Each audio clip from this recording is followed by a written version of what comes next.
오늘은 방해에서 해방이란 제목으로 함께 말씀을 나누어 보도록 하겠습니다. 여러분, 히브리의 뜻이 무엇인지 아십니까? 히브리인 하죠. 무슨 뜻이냐면 강을 건너온 자들이라는 뜻을 가지고 있어요. 아브라함이 하나님의 명령으로 유프라테스 강을 건너고 요단강을 건너서 가나안 땅으로 가는 과정과 관련이 있는 단어라고 합니다.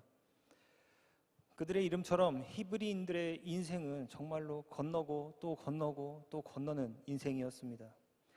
그들의 인생을 한번 따라가 봅니다. 그들의 이야기에 주목해 보시기 바랍니다. 객관적인 시선에서 그들을 바라봅시다. 옛날 족장시대에 평화롭게 살고 있던 한 민족이 있었습니다. 그 민족 가운데 아브라함이라는 족장이 있었고, 그는 하나님을 믿은 독실한 크리스찬이었습니다.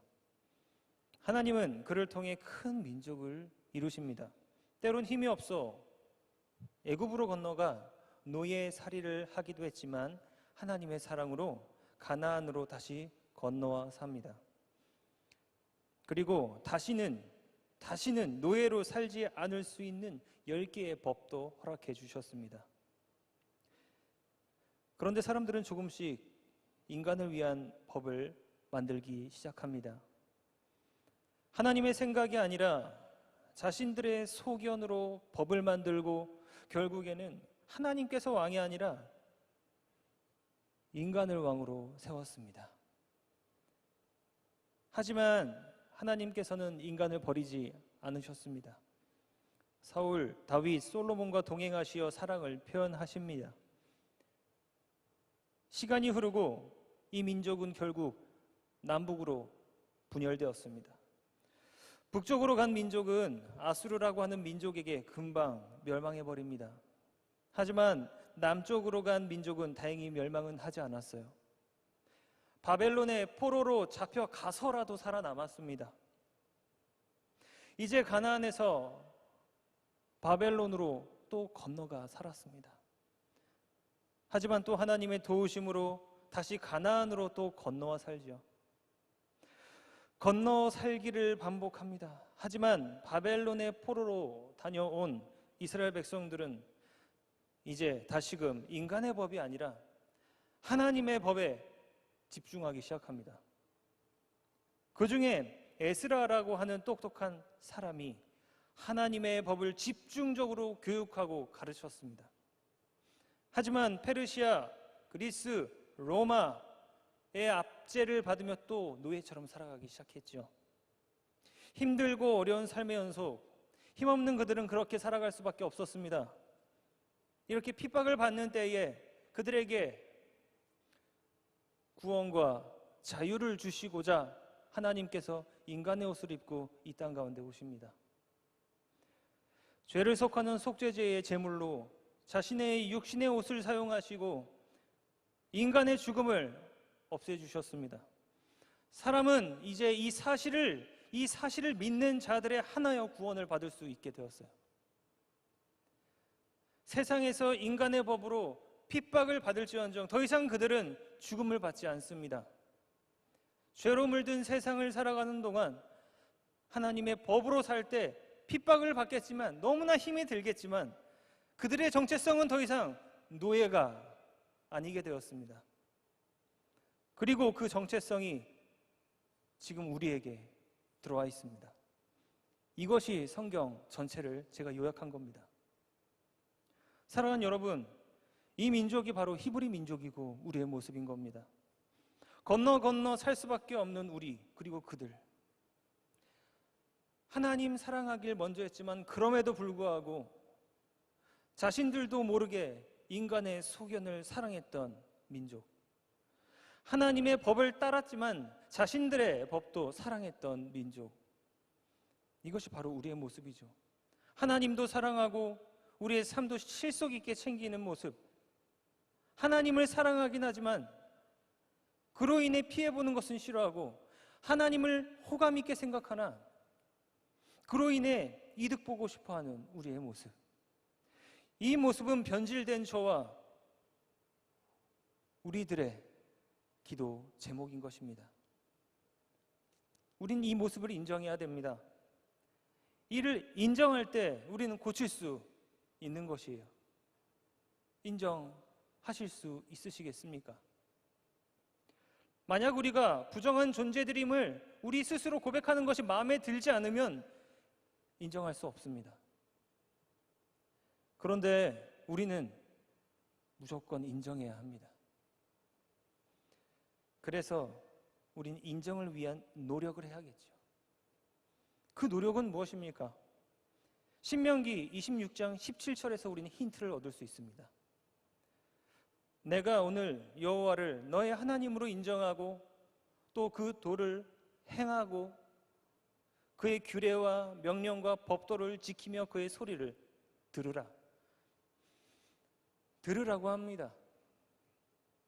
인정을 하고 그 다음에 행해야 하는 것들을 참고로 우리는 노력을 해야겠죠. 그것을 힌트 삼아 인정이 무엇인지를 알아야 합니다. 도를 행하고 규례, 명령, 법도를 지키며 그의 소리를 듣는 것, 이것을 무엇이라 합니까? 예배를 말하는 거죠. 규례, 명령, 법도가 무엇입니까? 하나님의 법을 말하는 거예요. 하나님의 말씀을 말하는 겁니다. 이를 듣는 행위, 예배 때 설교, 찬양, 기도 등으로 흘러나오는 하나님의 법을 듣는 행위, 이 인정에서 이러한 예배가 나온다는 거예요. 이것이 하나님께서 말씀하시는 인정입니다. 예배를 탄생시키는 인정, 예배를 온전히 드리기 위해 노력할 때 하나님께서 원하시는 인정의 옷은 자연스럽게 입혀지게 되어 있다는 거예요. 학사 에스라는 이 하나님께서 말씀하시는 인정의 개념을 굉장히 잘 알았던 사람입니다. 그래서 가나안에 복귀한 포로들, 이스라엘 백성들에게 하나님의 법, 성경을 가르치고 사경회와 같은 집회를 열고 우리의 부정함을 규례와 명령과 법도를 듣게 하였습니다.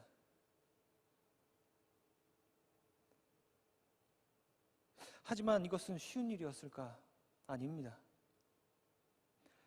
세상은 하나님의 법을 쉽게 붙들도록 두지 않습니다. 태초부터 그랬어요. 자꾸 하나님을 인정하지 못하도록 만듭니다. 방해하지요. 오늘 본문을 보면 아주 잘 알 수 있는 거예요.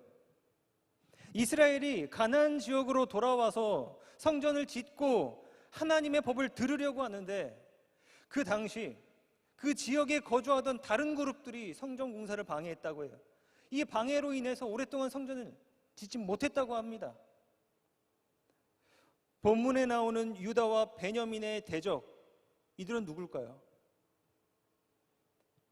포로에서 돌아왔을 당시 가나안에 살고 있던 사람들이 있었어요. 집을 비운 사이에 누군가 들어와서 산 것이죠.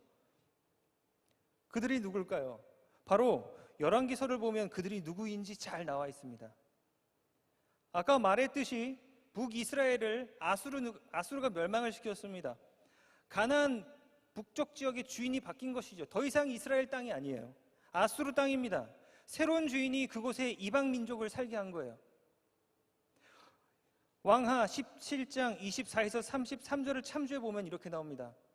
길어서 제가 그냥 읽어드릴게요. 아수르 왕이 바벨론과 구다와 아와와 하맛과 스발와임에서 사람들을 옮겨다가 이스라엘 자손을 대신하여 북이스라엘의 수도 사마리아 여러 성읍에 두었다라고 정확하게 나와 있어요. 그들이 사마리아를 차지하고 여러 성읍에 거주했다고 나옵니다. 이제 아수르 때문에 가나안, 유대, 순수 혈통이 깨진 것이죠. 사실 순수 혈통이라고 해봤자 그들은 우상 숭배에 쩔어 있는 상태였습니다. 그래서 구약에서 신약 시대로 넘어오면 북이스라엘에서 사마리아 지역을 지나지 않고 돌아갔다고 나오죠. 바로 이러한 이유 때문에 그런 거예요. 사마리아 여인이 예수님께서 다가오실 때 나는 부정한데 당신은 왜 나에게 오십니까? 라는 질문을 하죠. 이러한 이유 때문에 그런 것이에요. 본문에서 나오는 대적들은 바벨론, 페르시아 때까지 거기서 살아온 사람들입니다. 돌아온 남유다 공동체의 대적인 것이죠. 그런데 그들에게 특징이 하나가 있었어요. 하나님도 섬겼던 사람들이란 거예요. 아수르가 제사장을 시켜서 그 가나안 땅의 신을 섬기도록 제사장을 보냈다고 분명히 나옵니다. 그런데 문제는 함께 다른 신도 섬겼다는 거예요. 이 신, 저 신 다 섬기며 하나님은 신들 중에 고작 하나인 신으로 만들어버린 겁니다. 마치 바울이 만난 그리스 사람들 같죠. 후에 놀랍게도 이 지역은 그리스 지역이 됩니다.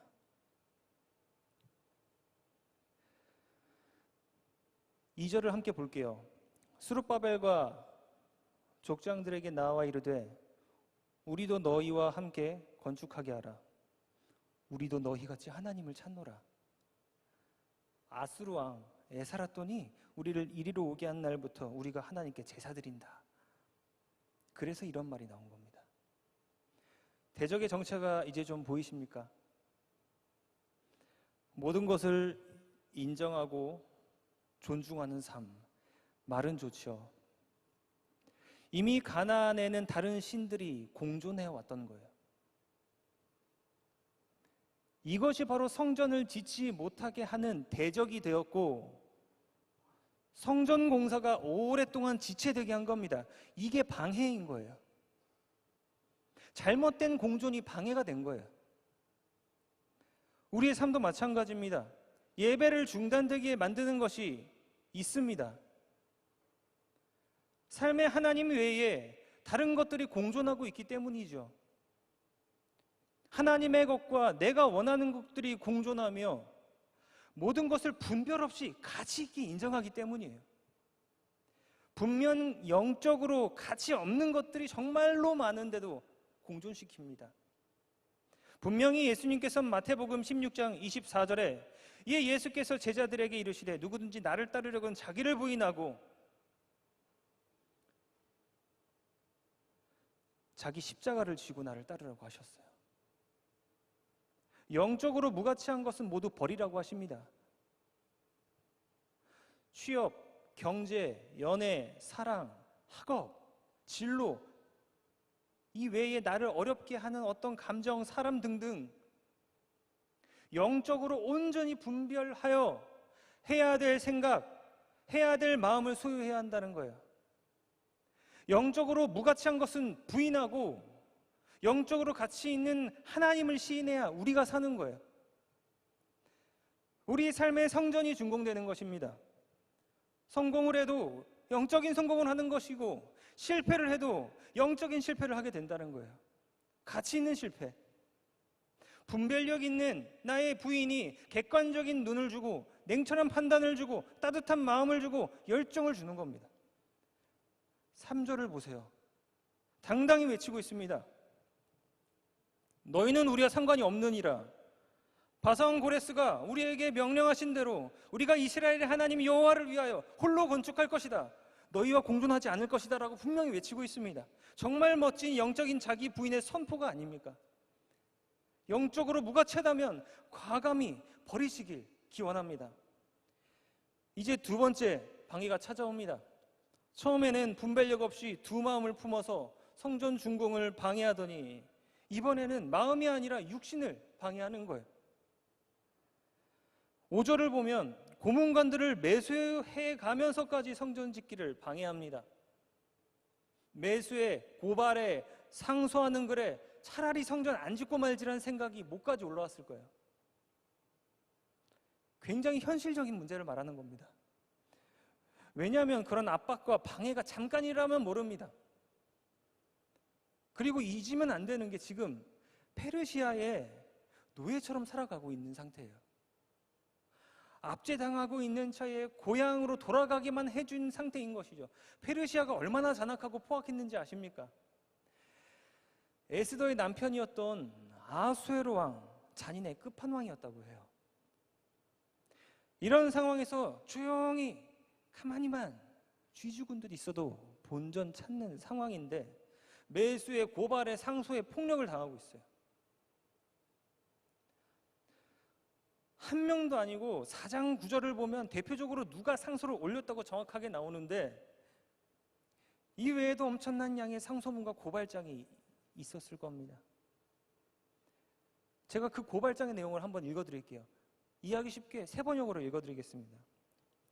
예로부터 이곳에는 반란이 자주 일어나 임금님을 괴롭히고 다른 여러 지방에까지 피해를 입혔습니다. 이 성읍을 없애버린 것은 그런 반역 때문입니다. 이 성읍이 재건되고 성벽 쌓는 일이 끝나면 임금님께서는 유프라테스강 서쪽을 잃게 되신다는 것을 기억하십시오 라고 나와요. 이스라엘의 과거를 들먹이면서 자신들의 소견을 이루려 하고 있죠.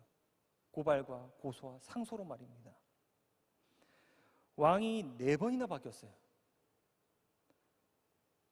장시간의 방해죠. 참지 못해 모든 것을 포기하고 싶은 상황이 방해 요소로 등장한 거예요. 지금 청년들의 삶도 이와 같지 않을까요? 가만히만 있어도 버티기만 해도 본전인 상황인데 청년의 사기를 떨어뜨리게 하는 요소들,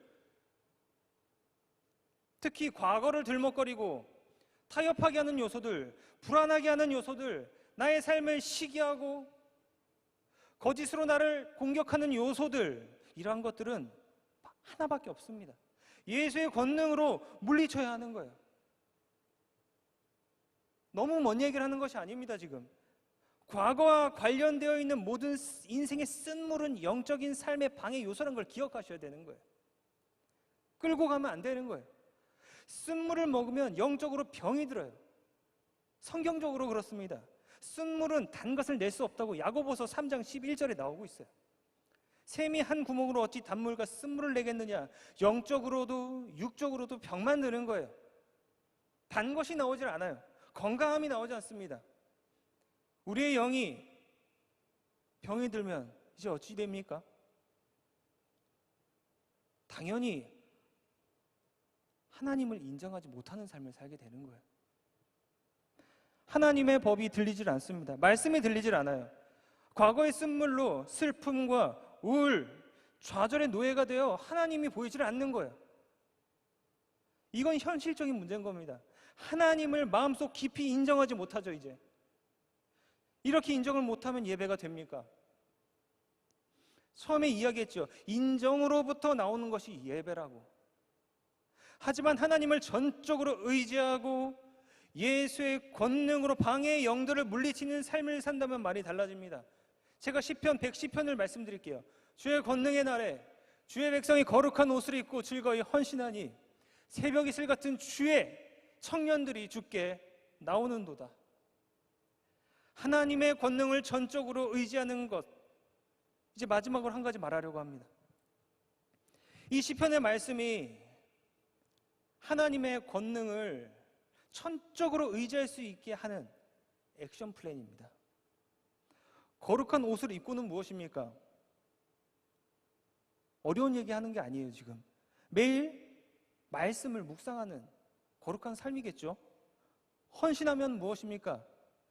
하나님을 위해 나의 삶을 희생하길 기뻐하는 삶. 이 두 개를 합치면 말씀과 희생의 삶. 성경에서 누가 이렇게 사셨습니까? 다 아실 거예요. 마음속으로 느끼셨을 겁니다. 예수님이 그렇게 사셨어요. 신약에 나오는 예수님의 삶을 보시기 바랍니다. 예수님의 삶을 닮아가는 삶, 그걸 살 때 우리는 권능을 전적으로 의지할 수 있게 되는 겁니다. 더 정확하게 말해서 주님의 권능, 다스림을 전적으로 받기 시작하는 것이죠. 우리가 의지한다고 다스림을 받는 게 아니에요. 우리의 능력이 아닙니다.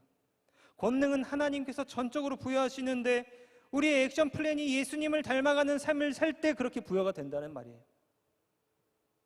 사랑하는 여러분, 과거를 비롯한 삶의 쓴물이 영적인 방해로 온다는 것을 매일 기억하십시오.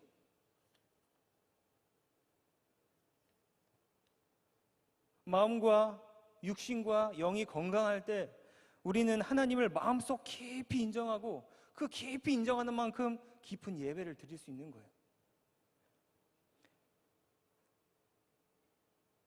그리고 이제 마지막으로 하나님께서는 이제 일하기 시작하십니다. 에스라서의 결론을 볼게요. 대적들의 방해에 아닥사스다 왕이 공식적으로 성전 건립을 멈추지만 다리우스 왕 때에 다시 성전을 건립합니다. 어떻게 다시 건립하실까요? 이스라엘 백성들은 성전을 지을 수 있긴 한 걸까요? 분명히 그들은 힘이 없는 민족입니다. 그래서 이때부터 하나님의 액션이 시작돼요. 5장 1절입니다. 그때의 학계 예언자와 이도의 아들 스가랴 예언자가 자기들의 받들어 섬기는 이스라엘의 하나님의 이름으로 유다와 예루살렘에 사는 유다 사람들에게 예언을 하기 시작하였다. 하나님의 액션, 친히 건립해 가십니다. 학계 스가랴가 하나님의 말씀을 예언한다고 했죠. 여기서 예언은 무엇입니까? 여러분 예언을 무엇으로 알고 계셨습니까? 설마 미래를 본다 라고 생각하십니까? 미래를 읽는 자? 아닙니다. 그게 예언이라면 점치는 것과 무엇이 같겠습니까? 뭐가 다르겠습니까? 아직 많은 사람들이 민감한 부분이라서 헷갈리는 부분이 있고 어려워하는 부분이에요. 하지만 성경에서 쓰이는 예언은 말씀, 예의, 말씀, 언, 예언, 말씀을 맞다 라는 의미를 가지고 있어요. 앞을 미리 말하는 것에 국한되는 것이 아니라 하나님의 말씀을 맡아서 말한다 의 의미라고 할 수 있어요. 월터 모벌리라는 신학자는 구약 성경에서 예언자라고 사용된 히브리어 나비를 설명합니다. 본질상 하나님 편에 서서 말하는 사람이라 하는 거예요. 앞으로 이루어질 일을 말하는 예언과는 중요한 차이가 있습니다.